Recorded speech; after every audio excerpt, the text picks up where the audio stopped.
Sa Maynila, nakaalerto pa rin ang mga ospital para sa mga posibleng mabibiktima ng paputok. May mangilan-ngilan na ring isinugod na ng mga naputukan. May ulat on the spot si Micaela Papa. Mika? Maris, puspusan ang paghahanda ng mga ospital sa Maynila para sa inaasahang dagsa ng mga mapuputukan ngayong bagong taon. Sa Jose Reyes Memorial Medical Center, 15 kaso pa lang ng mga napuputukan ang naitala dito.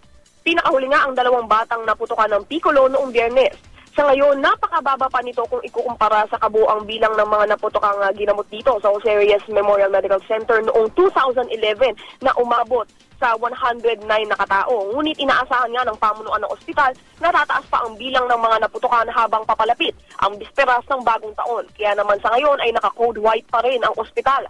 Full force ang mga personnel ng mga unit na gumagamot sa mga naputukan. Kabilang na dyan yung burn unit, surgery at orthopedics. Nakamarka na rin sa emergency room ang bawat istasyon tulad ng anti-tetanus injection area, surgery area at orthopedics area. Kumpleto rin ang kagamitan ng ER stockroom at exclusively para sa New Year injuries na ang laman ng stockroom na ito.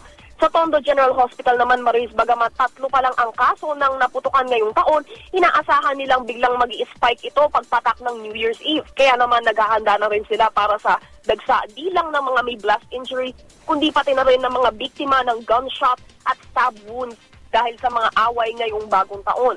Dahil dito, itinilaga nila ang mas malaking outpatient department para sa mga blast injury at nakatutok na ang emergency room para sa trauma o yung mga stab and gunshot wound patients. Paalala naman ng pamunuan ng ospital, ang Tondo General Hospital tulad ng lahat ng DOH-accredited hospitals ay tumatanggap ng lahat ng lalapit na pasyente, lalo na ngayong bagong taon. Iyan ang latest mula dito sa Maynila. Balik sa iyo, Marie. Maraming salamat, Micaela Papa.